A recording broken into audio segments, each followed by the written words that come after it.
Minimum account balance, the organized system of exploiting the middle class and the poor class. నేను ఈ మాట ఎందుకు అంటున్నానంటే, ఒకప్పుడు ఇంట్లో డబ్బులుంటే దొంగలు పడతారని భయంతో మనం బ్యాంకులో పెడితే జాగ్రత్తగా ఉంటే నమ్మకంతో పెట్టేవాళ్ళం. కానీ ఇప్పుడు అదే బ్యాంకులో డబ్బులు పెట్టినా కూడా పోతున్నాయి.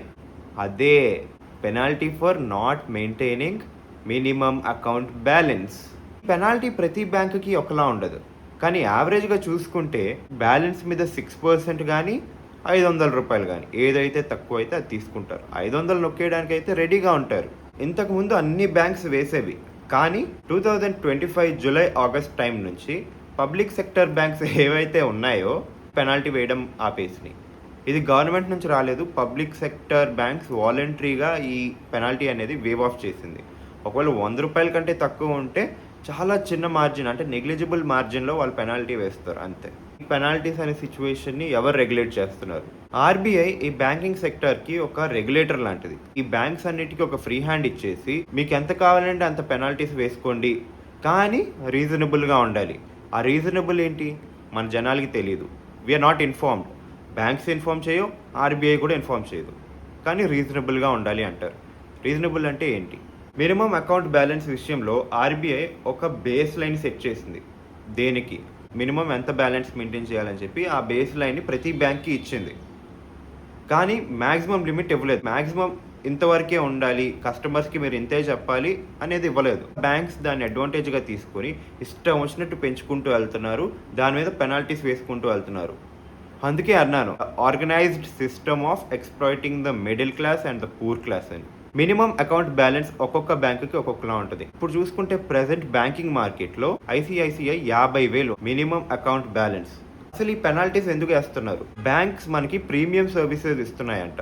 హ్యాంగ్ అయిపోయే వెబ్సైట్, టైంకి ఓటీపీ రాదు, సరిగ్గా పనిచేయని యూపీఐ ఎప్పుడు హ్యాండ్ ఇస్తుందో మనకి తెలీదు, అవుట్ ఆఫ్ సర్వీస్ ఉండే ఏటీఎంస్. మళ్ళీ బ్యాంకుకి వెళ్తే వాళ్ళ ఆస్తి దుబ్బేసినట్టు బిహేవ్ చేస్తారు. ఎప్పుడు బ్యాంక్ వెళ్ళినా సర్వర్లు పనిచేయట్లేదు అని చెప్తారు. ఈ సర్వీసెస్కి పెనాల్టీలు వేస్తున్నారు. బేకార్, లో స్టాండర్డ్ సర్వీసెస్ ఇవన్నీ. అఫీషియల్ రిపోర్ట్స్ ప్రకారం ఇప్పటి వరకు బ్యాంకులు అన్నీ కలిపి 8,900 కోట్లకు పైగా పెనాల్టీస్ కలెక్ట్ చేశారు. బ్యాంకింగ్ సిస్టమ్ ఏం మారలేదు, వాళ్ళ స్టాండర్డ్స్ ఏం మారలేదు, కానీ కొత్త బిల్డింగులు కట్టేసుకుంటున్నారు. ఈ పెనాల్టీస్ అన్ని వాళ్ళ జోబులోకి వేసేసుకుంటున్నారు. మినిమం అకౌంట్ బ్యాలెన్స్ మెయింటైన్ చేయకపోతే 6 to 10% వరకు పెనాల్టీ వేస్తున్నారు. అదే మనం మెయింటైన్ చేస్తుంటే ఏంటి బెనిఫిట్? ముష్టి వేసినట్టు 2.5% ఇంట్రెస్ట్ రేట్ వేసి ముష్టి వేసినట్టు వేస్తున్నారు. ఏది ముక్కులో పొక్కంతా. 3.5 నుంచి 5% వరకు మార్జిన్ వస్తుంది ఇంట్రెస్ట్ రేట్కి, వాళ్ళు మన దగ్గర తీసుకునే పెనాల్టీ పర్సంటేజ్కి. మిగతా డబ్బులు అంతా ఎక్కడికి వెళ్తున్నాయి? బడా బేటాలకి, బడా బాబులకి ఇస్తున్నారు. మనకి బాగా తెలిసిన పేర్లు విజయ్ మాల్యా, నీరవ్ మోడీ.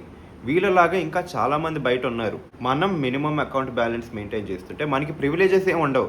కనీసం లోన్ అప్లికేషన్ వేస్తే అది అప్రూవ్ అవ్వడానికి కూడా మనం మెయింటైన్ చేసే బ్యాలెన్స్ పనికిరాదు. మనం కట్టే పెనాల్టీస్ ఇంకొకరికి లగ్జరీ. ఎక్కువ డబ్బులు దాచుకునే వాళ్ళకి ఏ ఫీజులు పడవు, మెయింటెనెన్స్ ఫీ వేవ్ అయిపోతుంది, పెనాల్టీస్ పడవు. అలా ఏ ఫీజులు ఉంటే ఆ ఫీజులన్నీ వాళ్ళకి వేవ్ ఆఫ్ అయిపోతాయి. మనకి మాత్రం అన్ని పెనాల్టీస్ వేస్తారు, అన్ని డబ్బులు దొబ్బుతారు. డబ్బున్న డబ్బు కదా, బొక్కలు ఎక్కువ ఉంటాయి. అదే మనలాంటి మిడిల్ క్లాస్, పూర్ క్లాస్ అనుకో, మన మనీ కొంచెం వీక్గా ఉంటుంది. వీక్గా ఉన్నప్పుడు అప్పర్ హ్యాండ్ బ్యాంకుది ఉంటుంది. అందుకే మన దగ్గర దొబ్బేస్తున్నారు, మనల్ని ఇష్టం వచ్చినట్టు ఎక్స్ప్లాయిట్ చేస్తున్నారు. బ్యాంకుడికి పేషెన్స్ చాలా ఎక్కువ. కాపు కాసి దొంగ నక్కలాగా గట్టిగా దొంగ దెబ్బ తీస్తాడు. పర్సనల్ ఎక్స్పీరియన్స్, కోవిడ్ టైంలో నేను ఒక మంత్లో 4,990 రూపీస్ మెయింటైన్ చేసా. అలా మెయింటైన్ చేసుకుంటూ వెళ్తున్నా 2-3 నెలల వరకు.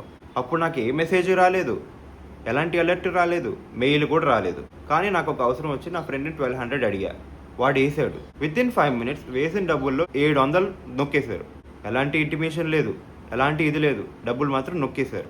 మిడిల్ క్లాస్ పర్సన్కి, ఒక పూర్ క్లాస్ పర్సన్కి ఒక భయాన్ని పెడుతున్నారు వీళ్ళు. మినిమం అకౌంట్ బ్యాలెన్స్ అనే పేరుతో ఆ డబ్బులు తీయలేము, ఆ డబ్బులు ఖర్చు పెట్టలేము. ఎందుకు? పెనాల్టీలు వేసేస్తున్నారు, లేదా అకౌంట్ బ్లాక్లు అయిపోతున్నాయి. కోట్లు లోన్ తీసుకొని ఎక్కొట్టిన వాళ్ళని ఏం అనలేక వాళ్ళ అకౌంట్స్ ఏవైతే ఉన్నాయో నాన్ పర్ఫార్మింగ్ అసెట్స్ అని చెప్పేసి పక్కన పడేస్తారు. మన అకౌంట్లు ఏవైతే ఉన్నాయో మినిమం అకౌంట్ బ్యాలెన్స్ మెయింటైన్ చేయనందుకు మాత్రం ఎంత హంగామా చేసి ఎంత కావాలంటే అంత పిండేసి పీల్చేసి వదిలిపెడుతున్నారు. ఇండియా వైడ్ ఇది చాలా పెద్ద ప్రాబ్లం. కానీ ఇది ఎప్పుడు లైమ్ లైట్లోకి రాలేదు, ఎందుకో నాకు తెలియదు. కానీ కొన్ని సర్వేస్ ప్రకారం which are not disclosed, farmers, daily wage workers, local vendors ఎవరైతే చిన్న చిన్న వ్యాపారాలు చేసుకుంటున్నారో వీళ్ళ మీద గట్టిగా ఎఫెక్ట్ పడుతుంది. Just because you're not maintaining minimum account balance.